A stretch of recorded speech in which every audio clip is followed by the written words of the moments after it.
নমস্কার বন্ধুরা, কম্পিটিটিভ দুনিয়ায় আপনাদের প্রত্যেকে স্বাগত এবং আপনাদের সাথে আছি আমি পর্ণদীপ। আর আমরা ডেইলি কারেন্ট অ্যাফেয়ার্স অ্যানালাইসিস করি। আজ 2রা জুলাই 2021 ইম্পর্টেন্ট কিছু কারেন্ট অ্যাফেয়ার্স নিয়ে চলে এসেছি দ্য হিন্দু থেকে। তো মনে রাখবেন আজকে পরীক্ষার জন্য ইম্পর্টেন্ট কারেন্ট অ্যাফেয়ার্স বেশি নেই, তো ভিডিওটা খুব ছোটো হতে চলেছে। তো ভিডিওটা প্রথম থেকে শেষ পর্যন্ত কোনো রকম স্কিপ না করেই দেখবেন, এটা আশা করছি আমি। চলুন ভিডিওটা শুরু করা যাক। তার পূর্বে এগিয়ে চলো, এই টেলিগ্রাম চ্যানেলটিকে সাবস্ক্রাইব করতে ভুলবেন না। এই চ্যানেলে আমার প্রতিটি লেকচারের আপডেট সহ ইম্পর্টেন্ট লেকচারের পিডিএফ পাবেন, আর এই ডেসক্রিপশন বক্সে আমার চ্যানেল এবং আমার সম্পর্কে লেখা রয়েছে। আর পর্ণদীপস ওপিনিয়ন এই চ্যানেলে কিন্তু আপনারা সমস্ত রকমের ডব্লিউবিসিএস এবং ইউপিএস রিলেটেড যে বুক রিভিউ সেটা আপনারা পাবেন। আপনি নিজেই বুঝতে পারবেন এই বুক রিভিউ দেখার পরে যে কোন বই আপনার পক্ষে সুইটেবল হবে। আপনি বাংলাতে কোনো এনভায়রনমেন্টের বই পড়ে কভার করতে পারবেন ডব্লিউবিসিএস ইউপিএসসি সিলেবাস, নাকি আপনাকে শঙ্কর আইএস পড়তে হবে। এই সমস্ত ডেটাগুলো কিন্তু আমি আলোচনা করি এই সমস্ত বুক রিভিউয়ের ভিডিওতে। আর অলরেডি আমি 7 থেকে 8টি বুক রিভিউ কিন্তু করে দিয়েছি। আর অবশ্যই আপনারা ডেসক্রিপশন বক্স চেক করে নেবেন, আমি কিছু ইম্পর্টেন্ট লিঙ্ক দিয়ে দেবো, ওখান থেকে আপনারা অনেক নলেজ কিন্তু গেইন করতে পারেন ওই ব্লগগুলো পড়ার মাধ্যমে। চলুন শুরু করা যাক। তো আজকে যে প্রথম কারেন্ট অ্যাফেয়ার্স বলছি, ইউনাইটেড কিংডম তার পোস্ট স্টাডি ওয়ার্কের জন্য ভিসা ইন্টারন্যাশনাল স্টুডেন্টদের জন্য লঞ্চ করছে। অর্থাৎ পড়াশোনার পরে স্টুডেন্টরা যাতে ইন্টারন্যাশনাল স্টুডেন্টরা যাতে ইউকেতে গিয়ে তাদের চাকরি জীবনকে আরও ভালো করতে পারে, তাদের চাকরি পেতে যাতে সুবিধা হয়, তো সেই জন্য কিন্তু ইউকে ওপেন করছে নতুন পোস্ট স্টাডি ওয়ার্ক ভিসা তাদের জন্য, ইন্টারন্যাশনাল স্টুডেন্টদের জন্য। আর এটা 1 জুলাই 2021 থেকে কিন্তু ইউনাইটেড কিংডম হোম অফিস এটা ওপেন করছে। আর এটা ইন্ডিয়া শুদ্ধ, এরকম অনেক কান্ট্রি কিন্তু এরকম সাহায্য পাবে। ইউনিভার্সিটি কোর্সেসও সাহায্য পাবে, আপনার এন্ডিং দেয়ার ইউনিভার্সিটি কোর্সেস। তো দেখুন, এই যে ইউকে এই যে ওয়ার্ক ভিসা চালু করলো, পোস্ট স্টাডি ওয়ার্ক ভিসা চালু করলো ইন্টারন্যাশনাল স্টুডেন্টদের জন্য, এটা কেন করলো? শুধুমাত্র কিন্তু এদের প্রফিটের জন্য নয়, ইকোনমিক্যালি প্রফিটের জন্য এটা করা হয় না। এই টাইপের ওয়ার্ক বা পদক্ষেপ যখন নেওয়া হয় তখন এর পিছনে দুটি উদ্দেশ্য থাকে। কী কী উদ্দেশ্য? 1 নম্বর হতে পারে সফট পাওয়ার, আর 2 নম্বর হতে পারে হার্ড পাওয়ার। তো এখানে আপনাদের জানতে হবে সফট পাওয়ার এবং হার্ড পাওয়ার ব্যাপারটা কী। এগুলো ইউপিএসসির ইন্টারন্যাশনাল রিলেশনের ক্ষেত্রে ইম্পর্টেন্ট, ডব্লিউবিসিএস মেইনসের ইন্টারন্যাশনাল রিলেশনের ক্ষেত্রে ইম্পর্টেন্ট। তো চলুন আমরা ছোট্ট করে জেনে নিন সফট পাওয়ার এবং হার্ড পাওয়ার কাকে বলে। প্রথমে বলি হার্ড পাওয়ার। ধরুন চায়না ভারতের একটি নির্দিষ্ট অঞ্চল, আকসাই চীন আপনারা জানেন, দখল করে রেখেছে। অর্থাৎ যুদ্ধের মাধ্যমে বা অস্ত্রের মাধ্যমে বা মিলিটারির মাধ্যমে চায়না কিন্তু ভারতের এই অঞ্চলটা দখল করে রেখেছে। অর্থাৎ চায়না এখানে হার্ড পাওয়ার প্রদর্শন করছে। অথবা রিসেন্টলি ইসরায়েল প্যালেস্তাইন কনফ্লিক্ট দেখা গেল, একটা দেশ আরেকটা দেশের ওপরে কিন্তু হার্ড পাওয়ার প্রতিষ্ঠা করার চেষ্টা করছিল। এছাড়াও ভারতের কিছু অংশ আপনারা জানেন লাইন অফ কন্ট্রোল পর্যন্ত কিন্তু পাকিস্তান দখল করে রেখেছে, জম্মু কাশ্মীরের লাইন অফ কন্ট্রোল পর্যন্ত কিন্তু পাকিস্তান দখল করে রেখেছে। এটাও কিন্তু তাদের মিলিটারির মাধ্যমে, সন্ত্রাসবাদের মাধ্যমে, এটাকেও কিন্তু হার্ড পাওয়ার আমরা বলবো। অর্থাৎ একটা কান্ট্রি আরেকটা কান্ট্রির ওপর যখন নিজের বাহুবল, যখন নিজের মিলিটারি পাওয়ার দেখিয়ে সেই কান্ট্রিকে নিজের ফেভারে করতে চেষ্টা করে, তখন তাকে বলা হবে হার্ড পাওয়ার। আর সফট পাওয়ারের এক্সাম্পল কি? রিসেন্টলি দেখবেন কোভিড-19 সময় বহু কান্ট্রিকে ভারত কিন্তু বিনামূল্যে ভ্যাকসিন প্রোভাইড করেছে।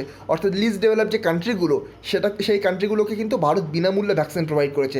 রিসেন্টলি আমি গতকাল অথবা গত পরশু একটা নিউজ অ্যানালাইসিস করছিলাম যে কোউইন পোর্টাল তার যে সমস্ত টেকনোলজি, অ্যারাউন্ড 53 কান্ট্রিকে কিন্তু ভারত এটা শেয়ার করতে চলেছে। 53 কান্ট্রি, সেটা লিস্ট ডেভেলপড, তার মধ্যে কিছু বেশিরভাগ লিস্ট ডেভেলপড, এছাড়াও হচ্ছে আন্ডার ডেভেলপিং কান্ট্রি, এই কান্ট্রিগুলোকে কিন্তু ভারত কোউইন পোর্টাল বা কোউইনের যে টেকনোলজি এটা শেয়ার করতে চলেছে। তো এই যে টেকনোলজি শেয়ার করছে, এই যে সফট পাওয়ার, এই সফট পাওয়ার কেন বিল করছে? এছাড়াও দেখা যায় যে ভারত শ্রীলঙ্কাকে এত এলওসি দিচ্ছে, লাইন অফ ক্রেডিট দিচ্ছে। তো এগুলো কেন দেয়? এগুলো এক একটা সফট পাওয়ার। আর এই সফট পাওয়ার অর্জন করতে হয়, তার কারণ ইউনাইটেড নেশনস বিভিন্ন রকম ভোটিংয়ের সময় এগুলো কিন্তু কাজে লাগে। আপনি তাদেরকে সাহায্য করবেন, ইউএনের ভোটিংয়ের সময় তারা আপনাকে বা সেই কান্ট্রি আপনাকে ইউনাইটেড নেশনসের যে ভোটিং হয় সেখানে আপনাকে ভোট দেবে। তো এই রকম ইউনাইটেড নেশনসের বিভিন্ন রকম ভোটিংয়ের ক্ষেত্রে, এছাড়াও অন্যান্য বিভিন্ন ক্ষেত্রে দুটো কান্ট্রির মধ্যে যখন কনফ্লিক্ট হয়, বাইরের কান্ট্রিগুলো সেখানে ইনভলভ করে কেন? সফট পাওয়ার থাকে, হার্ড পাওয়ার থাকে তার পিছনে। তো এই রকম কারণের জন্যই কিন্তু সফট পাওয়ার এবং হার্ড পাওয়ার ডেভেলপ করা দরকার। আর হার্ড পাওয়ারের থেকে কিন্তু সফট পাওয়ার দেখা গেছে কাজ করে বেশি বিভিন্ন ক্ষেত্রে, স্পেশালি ভোটিংয়ের সময় তো খুবই কাজ করে সফট পাওয়ার। ভারত দেখা যায় কিন্তু এখন ইউএনের যে ভোটিংগুলো হয় সেখানে কিন্তু প্রচণ্ড পরিমাণে, অর্থাৎ বেশিরভাগ যে কান্ট্রিগুলো রয়েছে তাদের কাছ থেকে ভোট পায়। টোটাল 195টা কান্ট্রি রয়েছে, তার মধ্যে স্বীকৃতি পাওয়া 193, তার মধ্যে আবার নির্দিষ্ট স্পেসিফাইড কান্ট্রি রয়েছে 190, তার মধ্যে কিন্তু ভারত বেশিরভাগ আসনই কিন্তু পেয়ে যায়। তো নেক্সট যে কারেন্ট অ্যাফেয়ার সেটা হচ্ছে ইউরোপিয়ান ইউনিয়ন সম্পর্কে। ইউরোপিয়ান ইউনিয়ন কিন্তু রিসেন্টলি স্টার্ট করতে চলেছে ডিজিটাল গ্রিন পাস। কাদের জন্য? ডিজিটাল গ্রিন পাস সমস্ত ব্যক্তিদের জন্য। এই যে ইউরোপিয়ান ইউনিয়নের অন্তর্গত যে কান্ট্রিগুলো রয়েছে, সেই কান্ট্রিগুলো আপনারা কিন্তু রিসেন্টলি জানেন যে ব্রিটেন কিন্তু ইউরোপিয়ান ইউনিয়ন থেকে বেরিয়ে গেছে ব্রেক্সিটের মাধ্যমে। ব্রেক্সিট কী ছিল? ব্রিটেন এক্সিট, তো এটাকে বলা হয় ব্রেক্সিট। কোথা থেকে এক্সিট করেছিল? ইউরোপিয়ান ইউনিয়ন থেকে। তো 2020 সালের সম্ভবত ফেব্রুয়ারি অথবা জানুয়ারি মাসে কিন্তু বেরিয়ে গেছিলো। তারপরে একেবারে ফাইনাল যে নোটিশ সেটা পাবলিশ করা হয়েছিল সম্ভবত এপ্রিল অথবা মে মাসে, প্রায় 1 বছর আগের নিউজ, 1.5 বছর আগের নিউজ। আমার অতটা ডিটেলসে মনে নেই, এক্স্যাক্ট যে মান্থ হিসেবে সেটা মনে নেই, তবে ইউরোপিয়ান ইউনিয়ন থেকে কিন্তু ব্রিটেন এক্সিট করে গিয়েছিলো, এটাকে বলা হতো ব্রেক্সিট। তো এবার বলুন কি গ্রিন পাস কী জিনিস। তো এই যে কোভিড-19 সময় আপনি নির্দিষ্ট জায়গায় ট্রাভেল করতে পারছেন না, ইউরোপিয়ান ইউনিয়নের মানুষ নির্দিষ্ট জায়গায় ট্রাভেল করতে পারছে না, তাদের জন্য সেই সব ব্যক্তিদের জন্য কিন্তু ইউরোপিয়ান ইউনিয়ন একটা ডিজিটাল কোভিড সার্টিফিকেট লঞ্চ করেছে। এই ডিজিটাল কোভিড সার্টিফিকেট এটাকেই কিন্তু বলা হবে গ্রিন পাস। আর এই গ্রিন পাসকে দেখিয়ে যে কোনো মানুষ স্বাধীনভাবে কিন্তু ট্রাভেল করতে পারবে ইউরোপিয়ান ইউনিয়নের যে কোনো একটি পজিশনে বা ইউরোপিয়ান ইউনিয়নের যে কোনো একটি স্থানে। স্পেশালি সেনচেন টেরিটরি এর জন্য কিন্তু রেস্ট্রিকশন ফ্রি করে দেওয়া হয়েছে গ্রিন পাস অ্যাক্টিভেট করার পর থেকে। The new vaccine passport system would come into effect across the European Union from July 1, 2021। July 1 থেকে কিন্তু এই যে নতুন ভ্যাকসিন পাসপোর্ট এটাও কিন্তু শুরু হয়ে যাচ্ছে। আর এই যে ডকুমেন্ট ভ্যালিড থাকবে across all European union country. মনে রাখবেন, পরীক্ষার জন্য ইম্পর্টেন্ট, এসএসসি রেলওয়ে যে কোনো পরীক্ষায় কিন্তু জিজ্ঞাসা করা হতে পারে। নেক্সট আজকে যে ফাইনাল যে কারেন্ট অ্যাফেয়ার্স, আজকে মাত্র 3টি কারেন্ট অ্যাফেয়ার্স ছিল, আমি বললাম বেশি কারেন্ট অ্যাফেয়ার্স থাকবে না। তো ওয়ার্ল্ড ইউএফও ডে, অর্থাৎ ইউএফও আপনারা শুনে থাকবেন, কল্পবিজ্ঞানের ক্ষেত্রে আপনারা শুনেছেন, প্রফেসর শঙ্কুর গল্প পড়ার সময় আপনারা শুনেছেন ইউএফও, যার ফুল ফর্ম হচ্ছে আনআইডেন্টিফাইড ফ্লাইং অবজেক্ট। ইউএফও এর ফুল ফর্ম হচ্ছে আনআইডেন্টিফাইড ফ্লাইং অবজেক্ট।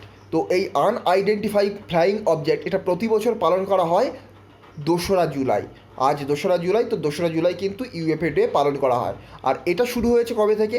এটা শুরু হয়েছে 2001 থেকে। 2001 থেকে কিন্তু এই যে ইউএফও ডে পালন করা হচ্ছে। সায়েন্স অ্যান্ড টেকনোলজির কারেন্ট অ্যাফেয়ার্সের পক্ষ থেকে ইম্পর্টেন্ট, ডের পক্ষ থেকে কিন্তু এই কারেন্ট অ্যাফেয়ার্সটা ইম্পর্টেন্ট। এটা যে কোনো এক্সামেই কিন্তু আসতে পারে, তবে এর আসার চান্স এসএসসি রেলওয়ে এই টাইপের এক্সামে কিন্তু বেশি, ডব্লিউপি এই টাইপের এক্সামে বেশি।